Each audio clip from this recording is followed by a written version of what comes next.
Je n'aurais jamais imaginé que mes parents, qui adorent ma sœur géniale, me disent qu'ils n'ont plus besoin de moi. Avoir un enfant est suffisant. Nous n'avons pas besoin d'un raté comme vous. Sandy a besoin de beaucoup d'argent pour faire éclore ses talents, alors si tu peux payer le loyer mensuel de $1000, nous pourrions reconsidérer ma décision de me mettre à la porte de la maison alors que j'étais encore jeune. Mon oncle m'a tendu la main pour m'aider, sans pouvoir cacher son désarroi. Bien que je sois pauvre, si tu n'y vois pas d'inconvénient, Emily, j'aimerais vraiment être ton parent, m'a-t-il dit. J'ai immédiatement accepté son offre. Je m'appelle Emily. J'ai maintenant 30 ans, mais ma vie a un passé complexe.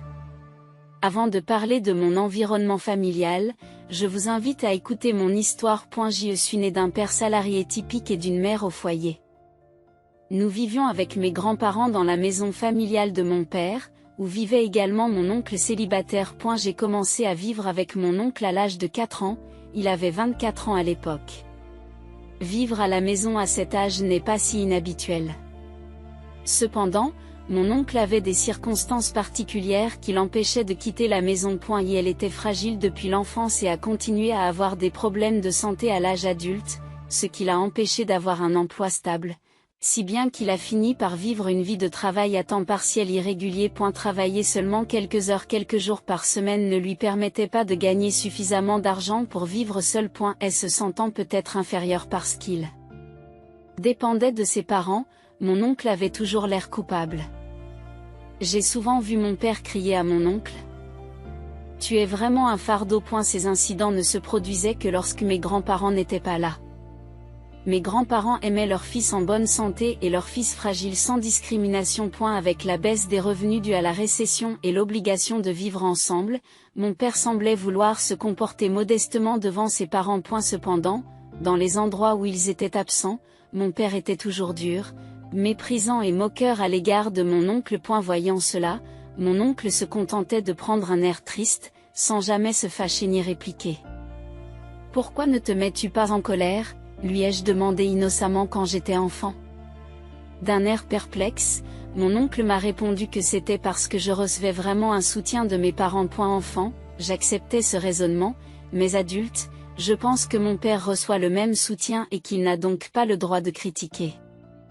Si j'avais compris cela à l'époque, j'aurais soutenu mon oncle. Incapable de le comprendre étant enfant, je me sentais mal à l'aise lorsque mon père élevait la voix contre mon oncle, mais je ne pouvais pas parler. Il est vrai que l'atmosphère était paisible en présence de mes grands-parents.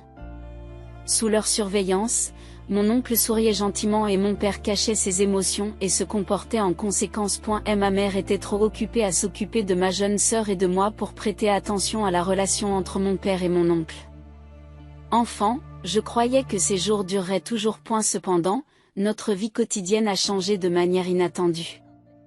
Mes grands-parents sont morts dans un accident. J'avais 6 ans à l'époque. Ma sœur et moi avons pleuré amèrement, submergés par une profonde tristesse et une grande solitude. Je me souviens très bien que mon oncle versait lui aussi des larmes en silence. Mais ce que je ne peux pas oublier, c'est le rire de mon père. Oui, il riait.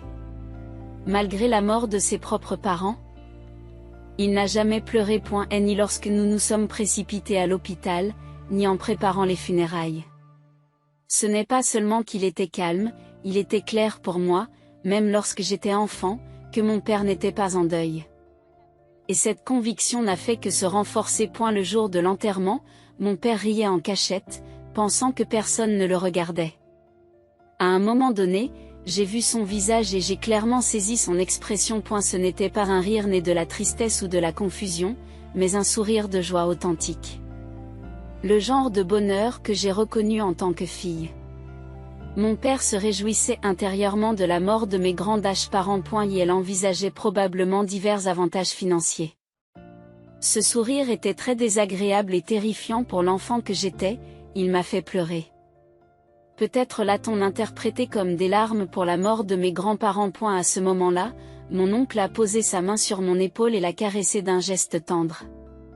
Mes yeux étaient rougis par les larmes, mais les yeux de mon oncle, bien que remplis de tristesse, me regardaient avec chaleur. Pourquoi en était-il ainsi? Bien qu'il soit frère de sang, mon père et mon oncle ont eu des réactions complètement différentes à la mort de nos parents. À cette époque, mes soupçons à l'égard de mon père se sont renforcés. Par la suite, le comportement de mon père a changé de manière significative. Son attitude envers mon oncle est devenue nettement plus froide et il disait des choses comme « Pourquoi devrais-je m'occuper d'un inutile comme toi ? Tu devrais être reconnaissant d'être autorisé à vivre ici », disait-il également. « Si tu ne peux même pas payer le loyer, je devrais prendre tout l'héritage », a-t-il déclaré. Je ne l'ai pas compris à l'époque, mais ces déclarations étaient clairement injustes. Légalement, l'héritage doit être divisé en parts égales entre les frères et sœurs. Mais mon père a essayé de l'accaparer. Mon oncle avait la force de lui tenir tête et aurait pu intenter une action en justice si nécessaire. Cependant, mon oncle a choisi de ne pas le faire. Tout en affichant un visage attristé, il ne s'est pas défendu et n'a pas réclamé sa part d'héritage. Inquiète pour mon oncle, qui semblait avoir perdu sa volonté, je lui ai demandé « Tu vas bien ? Tu vas bien ?» me répondit-il faiblement avec un sourire. « Je suis fragile et mon travail ne va pas bien, je n'y peux rien. » Jour après jour, la violence verbale de mon père a aggravé l'état de santé de mon oncle, qui a perdu du poids et a pâli. Malgré cela, mon oncle me disait toujours de ne pas m'inquiéter, en me souriant. Cependant, 3 mois après le décès de mes grands-parents, mon oncle a finalement été chassé de la maison. « Tu ne sers à rien, sors », m'a dit mon père, et sans rien dire ni faire, mon oncle est parti. Mon oncle, ne pars pas, ai-je supplié avec désespoir, en tirant sur son bras, mais il a doucement retiré sa main de la mienne, l'a posée sur mon épaule et m'a dit « Ne t'inquiète pas Émilie, tu es forte, tu t'en sortiras même sans moi. » Mais je m'inquiète pour toi, ai-je répondu. Je m'inquiétais pour mon oncle, qui n'était pas en bonne santé et ne pouvait pas occuper un emploi régulier, et qui devait vivre seul. Alors que je le regardais, les larmes aux yeux, il m'a dit que c'était bon et il est parti. Les adieux de mon oncle m'ont profondément attristé, mais un jeune enfant comme moi ne pouvait rien faire. De plus, je me suis rapidement retrouvé dans une situation où je ne pouvais pas me permettre de m'inquiéter pour les autres. 2 ans après le décès de mes grands-parents, j'avais 8 ans et j'allais à l'école primaire, et ma sœur Sandy, âgée de 6 ans, était sur le point d'entrer à l'école primaire elle aussi. Tout a commencé lorsque ma mère a mentionné que Sandy avait été félicitée pour son intelligence au jardin d'enfants. Cette intelligence doit certainement être héritée de moi, s'est exclamé mon père avec enthousiasme, et il a décidé impulsivement de lui faire passer un test de QI. Nous avons tous été stupéfaits par les résultats. Un QI de 150. C'est mon ADN. Le chiffre impressionnant de 150 est affiché. Même si je n'arrivais pas à comprendre ce qui rendait ce résultat si incroyable, j'ai compris que ma sœur était exceptionnellement douée. C'est incroyable, Sandy. Merci, grande sœur. Lorsque je l'ai félicitée, elle a souri joyeusement. C'était vraiment un moment de bonheur. Mais il n'y a pas eu plus de bonheur. Les événements qui ont suivi ont été les pires. D'accord, mon père a décidé de lui faire passer les examens d'entrée.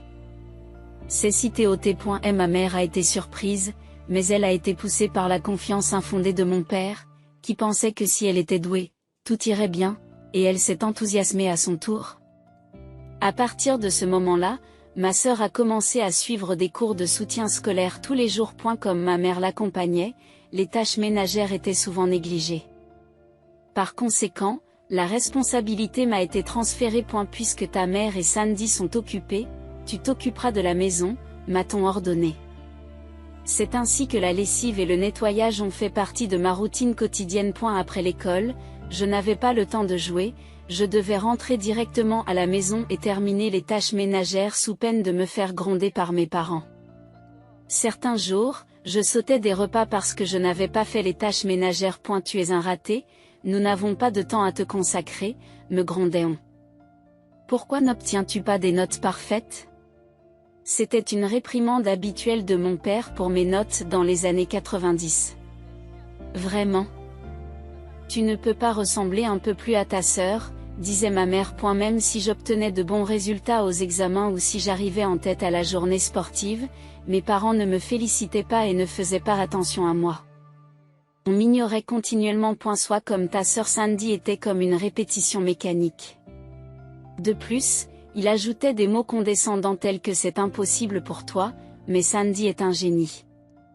Tu n'es qu'un incompétent. Sandy avait en effet du talent et elle a fait des progrès remarquables en peu de temps au tutorat, réussissant rapidement les examens d'entrée. En conséquence, mes parents sont devenus encore plus froids à mon égard. Ils n'ont pas lésiné sur les moyens pour Sandy. Je n'ai pas pu obtenir de nouveaux vêtements et j'ai dû me contenter de ceux qui étaient devenus trop petits. Sandy a pu profiter de repas délicieux. J'avais les restes. Sandy était emmenée en voyage. Je devais rester à la maison et surveiller la maison. Mes parents ont clairement privilégié Sandy. Cet enfant a un avenir prometteur, elle assurera nos vieux jours, se vantait mon père. Devrions-nous en faire un médecin ou peut-être un avocat, ou encore un politicien? Nous avons vraiment de la chance d'avoir une fille aussi talentueuse, dit fièrement mon père. Mon existence est passée inaperçue aux yeux de mes parents et moi qui pleurais derrière Sandy, j'ai continué à passer inaperçu. Puis, lorsque j'ai eu 10 ans, mes parents ont fait une déclaration froide. Un enfant, c'est assez. Nous n'avons pas besoin d'un raté comme toi. Sandy a besoin de beaucoup d'argent pour faire éclore ses talents, alors si tu peux payer le loyer mensuel de $1000, nous pourrions reconsidérer la question, ont-ils DIT? Je suis resté perplexe. Nous sommes en train de dire qu'un seul enfant, Sandy, est suffisant, a poursuivi mon père. C'est impossible. Qu'est-ce que je suis censé faire seul? Ai-je dit. Pourquoi ne pas essayer de contacter ton oncle pour l'instant? Nous te donnerons un peu d'argent de poche et tu te débrouilleras toute seule, m'ont-ils dit en me donnant un peu d'argent et en me faisant sortir de la maison. J'ai pleuré et j'ai frappé à la porte d'entrée pour qu'on me laisse rentrer, mais il n'y a pas eu de réponse. Et la porte est restée fermée. Désespérée, je me suis rendue à la gare. Même à l'âge de 10 ans, j'avais les connaissances nécessaires et je pouvais prendre le train. J'ai demandé mon chemin à des gens et je suis finalement arrivée à l'appartement où vivait mon oncle. Lorsque la sonnette a retenti, mon oncle est sorti en montrant le même visage aimable qu'à l'accoutumée. Il a eu l'air surpris mais m'a invité à entrer et lorsque j'ai expliqué la situation, mon oncle s'est mis en colère. Qu'est-ce qu'ils font? S'est exclamé mon oncle. Je n'étais pas grondé moi-même, mais j'étais tourmenté par la culpabilité d'avoir été expulsé. Ne sachant pas quoi faire, j'ai eu les larmes aux yeux. À ce moment-là, alors que je baissais les yeux, mon oncle posa doucement sa main sur ma tête. Cette main mémorable par sa taille et sa chaleur était pleine de compassion. Cela a dû être difficile, mais ne t'inquiète plus, m'a dit mon oncle. Mais que dois-je faire maintenant? Comme tu le vois, je suis sujet aux maladies et j'ai peu de revenus, donc je suis pauvre, a dit mon oncle avec un sourire ironique en me regardant. Bien que nous ayons vécu séparément pendant un certain temps, l'expression de mon oncle était devenue beaucoup plus forte qu'auparavant. Peut-être que la distance qui le séparait de mon père avait modifié ses sentiments. En me regardant droit dans les yeux, mon oncle me dit avec un sourire: je suis pauvre, mais si tu n'y vois pas d'inconvénient, j'aimerais vraiment devenir ton père ou ta mère. Ah, j'aimerais devenir ton père adoptif. Mais je ne suis pas très fiable. Avant qu'il ne finisse de parler, j'avais déjà sauté dans la large poitrine de mon oncle. Il était semblable à celui de mon père, mais pourtant totalement différent, et les échecs me donnaient un grand sentiment de sécurité. Tu n'as plus à t'inquiéter de rien.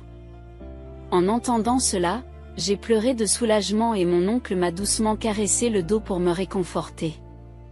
J'avais l'impression qu'il me traitait avec l'amour profond d'un vrai parent. Après cela, j'ai été élevée par mon oncle. Comme mon oncle était pauvre et souvent malade, la vie avec lui n'était pas simple. Cependant, il y avait toujours des sourires dans notre maison et les rires que j'avais oubliés lorsque je vivais avec mes parents revenaient en abondance avec mon oncle. C'était un foyer pauvre mais chaleureux. Mon oncle a continué à me donner un amour sans limite. Avec une profonde gratitude dans mon cœur, je vivais chaque jour pleinement.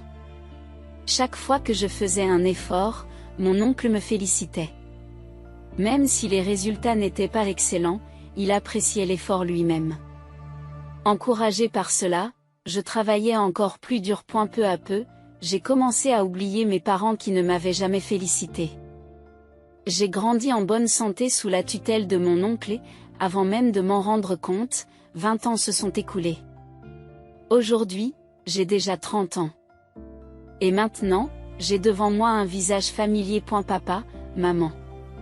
Cela fait un moment qu'Émilie va bien, me dit mon père avec un sourire qui efface mes lointains souvenirs. Mes yeux dirigés vers mon père, qui a beaucoup vieilli et dont les cheveux se sont clairsemés, montrent une froideur non dissimulée. Et pour cause, c'est le genre de situation où l'on se demande ce que l'on veut maintenant. Sans se laisser perturber par mon regard glacial, mon père suggère, eh bien, laissons le passé derrière nous. Eh bien, laissons le passé au passé et entendons-nous en famille à partir de maintenant. Et ma réaction est prévisible. Quoi? Qu'est-ce que tu racontes? S'entendre en famille? C'est une blague. Les chiffres. Un raté a toujours une mauvaise attitude.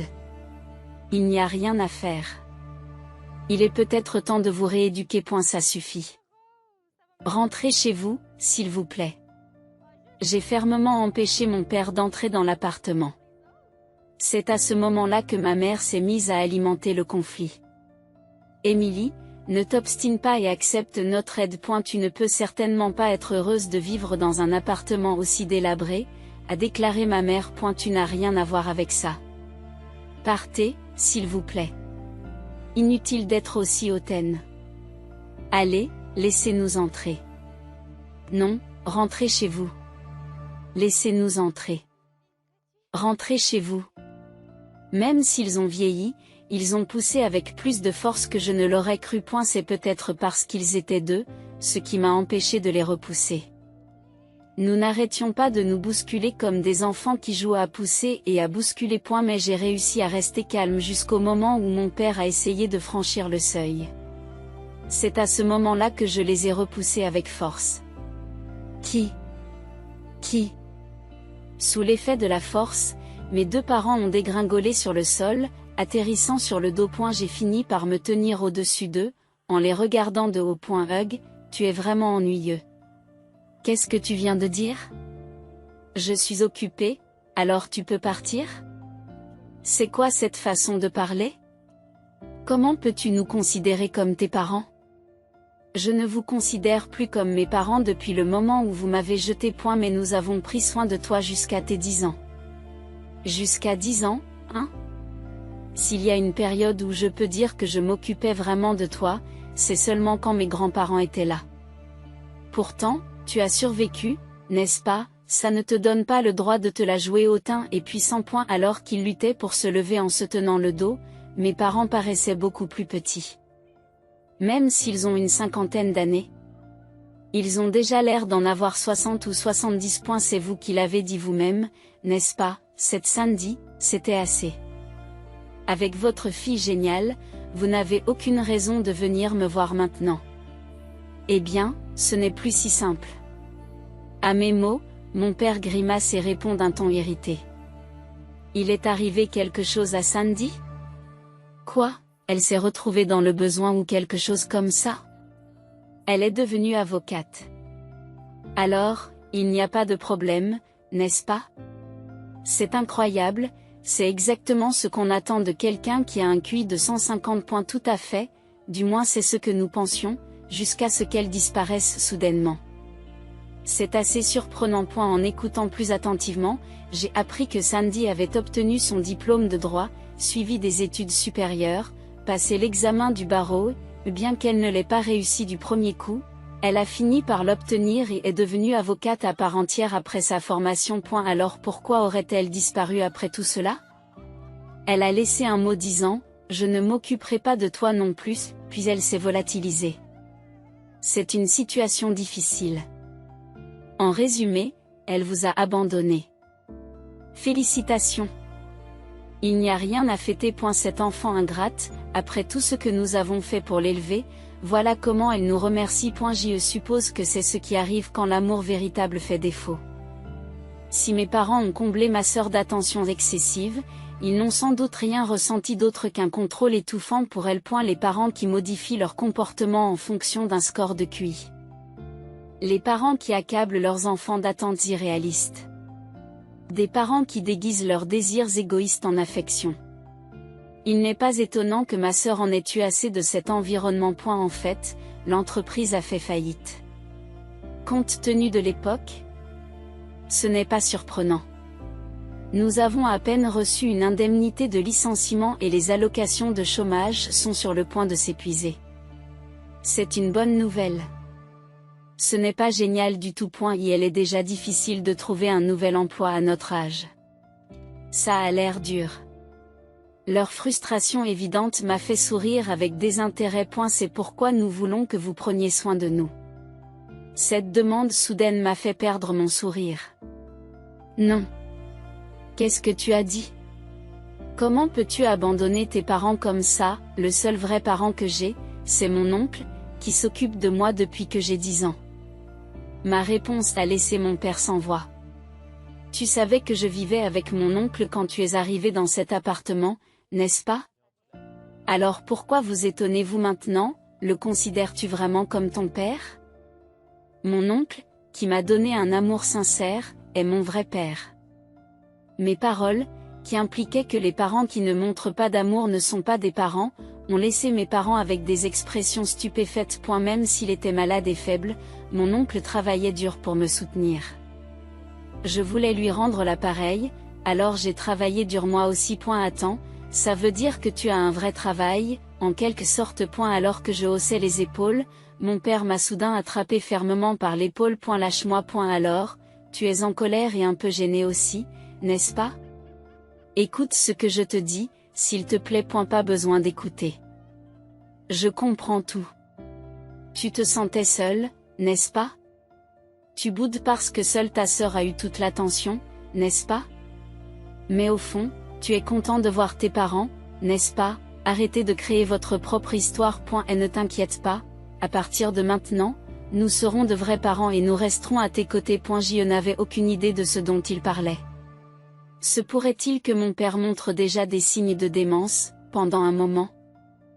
J'ai regardé mes parents dans le vide, et leurs expressions ridicules m'ont fait éclater de rire. Pourquoi riez-vous? C'est parce que vous êtes heureux? Ah, pas du tout. Sachez qu'au cours des 10 dernières années, je n'ai jamais pensé à vous deux.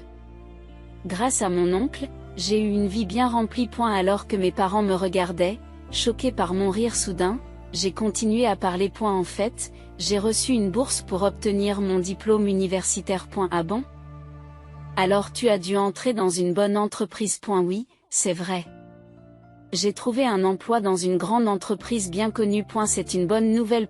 Et grâce à un lien inattendu, je me suis aussi mariée. Oh, eh bien, je dois rencontrer le marié et lui présenter mes salutations. Non, ce n'est pas nécessaire. Non, c'est tout à fait normal. C'est impossible. Il est actuellement à l'étranger. Oh, je vois. Attendez, quoi? Au fait, l'oncle est aussi à l'étranger. Quoi? Ton oncle aussi? Je croyais que vous viviez seul ici. Je pensais que ton oncle malade l'avait déjà fait. N'allez pas croire que mon oncle est mort. Il a obtenu un poste à l'étranger, et comme c'est dans un endroit où l'environnement est bon pour sa santé, il a accepté. Aujourd'hui, il est heureux de passer du temps à jouer avec mes enfants. Vous aussi, vous avez des enfants. Mes parents étaient presque trop stupéfaits pour assimiler toutes les surprises que je leur réservais. Devant leur perplexité, j'ai souri. À eu début, mon oncle n'était pas très enthousiaste à l'idée de vivre avec nous, mais il a fini par accepter. Aujourd'hui, nous vivons heureux en famille. Dans ce cas, nous pourrions aussi déménager à l'étranger. Bien sûr, allez-y. Mais nous ne vivrons pas ensemble et je ne m'occuperai pas de toi. Tu es libre de faire ce que tu veux avec ton propre argent. C'est impossible. Tu vas vraiment abandonner tes parents? C'est vous qui m'avez abandonné en premier. Mes patients ont fini par craquer face à leurs exigences égoïstes. Les visages de mes parents sont devenus pâles. Je n'ai aucune reconnaissance envers vous, mais je dois beaucoup à mon oncle. Désormais, j'ai l'intention de lui rendre l'appareil pour tout ce qu'il a fait pour moi. Peut-être, mais envoyez-nous au moins un peu d'argent. Je vous en prie. L'oncle n'a jamais touché à l'argent que je lui ai envoyé et a continué à vivre dans ce vieil appartement pendant tout ce temps. Mais maintenant, il a finalement accepté de partir d'ici et de vivre avec nous à l'étranger. Je suis juste là pour finaliser les papiers. Qu'est-ce qui s'est passé? Le dernier jour avant de quitter cet appartement miteux, le fait que vous vous pointiez tous les deux, quelle coïncidence. Attendez. Quoi? Vous partez. Le processus est déjà fait. J'y rends juste les clés et je retourne à notre maison à l'étranger. Et nous?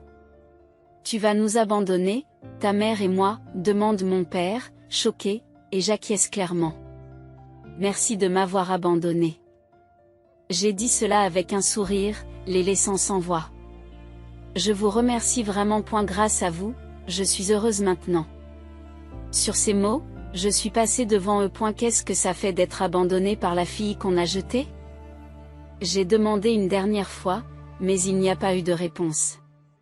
Sans attendre de réponse, je suis partie. J'ai eu l'impression que c'était le dernier adieu à mes vrais parents. Après cela, je suis retournée dans mon pays d'origine à l'étranger. Tout au long de ma vie avec mon oncle, j'ai travaillé dur et j'ai persévéré. Ces efforts ont payé et j'ai obtenu un emploi dans une entreprise réputée. Plus tard, j'ai eu l'occasion de travailler à l'étranger et c'est là que j'ai rencontré l'homme que j'ai épousé. Mon oncle a versé des larmes de joie en célébrant notre union. Bientôt, nous avons eu des enfants et nous avons invité notre oncle à se joindre à nous. Aujourd'hui, nous vivons heureux en famille. Mon mari, mes enfants, bien sûr, mon oncle. J'espère que je rencontrerai quelqu'un de merveilleux comme vous l'avez fait. Grande sœur, dit ma sœur, qui se tenait à côté de moi et souriait en regardant les enfants jouer dans le jardin. Et ne t'inquiète pas, tu trouveras quelqu'un de bien. Tu es enfin libérée de l'emprise de nos parents. Je la rassure en souriant. Cela dit, il faut vraiment que je m'habitue à ce nouveau travail, dit ma sœur. Pourquoi ne pas essayer d'obtenir une licence de droit dans ce pays, ai-je suggéré. Le métier d'avocat ne m'intéresse pas. J'en ai assez de faire ce que nos parents voulaient. Je veux faire un travail qui me plaise vraiment, a-t-elle répondu. Tu as raison, j'en conviens. Juste après que nos parents m'ont abandonné, une lettre de ma sœur est arrivée chez mon oncle. Elle y décrivait comment elle souffrait des attentes et de la pression excessive de nos parents. Après en avoir discuté avec mon oncle, nous nous sommes secrètement arrangés pour rencontrer ma sœur sur le chemin de l'école. Nous sommes restés en contact à l'insu de nos parents. Ma sœur voulait vivre avec nous, mais compte tenu de la situation financière de mon oncle, il lui était impossible de subvenir à nos besoins à tous les deux. Nos parents ne l'auraient jamais permis, et ma sœur a donc dû vivre avec eux jusqu'à ce qu'elle devienne adulte et qu'elle puisse planifier son évasion. Ce fut une épreuve difficile, mais elle l'a surmontée et a finalement gagné sa liberté. Alors que nos parents étaient distraits, célébrant son succès en tant qu'avocate, elle a déménagé et est devenue indépendante. Bien sûr, j'étais là pour l'aider. Bien qu'elle ait trouvé un emploi ici, elle a du mal à s'adapter à la nouvelle langue et au nouvel environnement, mais je suis sûre qu'elle s'en sortira. Et elle n'y a pas plus résiliente et travailleuse que ma sœur, qui a résisté à l'éducation stricte de nos parents. Et elle s'adaptera donc rapidement. D'un autre côté, même si je m'inquiétais pour mon oncle, il m'a dit qu'il avait l'intention de s'inscrire dans une école de langue, lui ai-je dit, et elle a hoché la tête en souriant. C'est très bien. Il n'est jamais trop tard pour apprendre. Sa santé s'est beaucoup améliorée, nous devrions donc profiter davantage de la vie maintenant. Tu as tout à fait raison. Nos parents se sont rapidement retrouvés à court d'argent après avoir égoïstement dilapidé l'héritage. Même s'ils ont continué à investir dans ma sœur, ils ont fini par perdre leur emploi. Lorsqu'ils ont vendu la maison, ils se sont retrouvés avec très peu d'argent, car celui-ci était lié à des prêts pour l'amélioration de l'habitat. Ils ont demandé de l'aide financière à leurs proches, mais tout le monde leur a répondu froidement, les laissant vivre dans la pauvreté. Un parent m'a dit que les disputes entre eux étaient constantes. Je pense qu'il ne devrait jamais y avoir de favoritisme entre frères et sœurs ou de traitement injuste de ses enfants, ai-je dit en repensant au passé. Tu as tout à fait raison. Une fois de plus, ma sœur a acquiescé à mes paroles. Quoi qu'il arrive, Je serai toujours là pour te soutenir, Sandy. Tu en as déjà fait plus qu'assez. Merci beaucoup, grande sœur. En voyant à quel point ma sœur avait grandi, j'ai eu les larmes aux yeux à ce moment-là. Que entendez-vous par soutien? Soudain, j'ai senti une main douce se poser sur mon épaule. Elle était un peu plus petite qu'avant, mais toujours aussi chaude. Je me suis retournée et j'ai souri en plissant les yeux. Je vous remercie. En me retournant, j'ai vu mon oncle qui se tenait là, l'air surpris par mes paroles. J'ai souri chaleureusement et j'ai dit, merci, papa.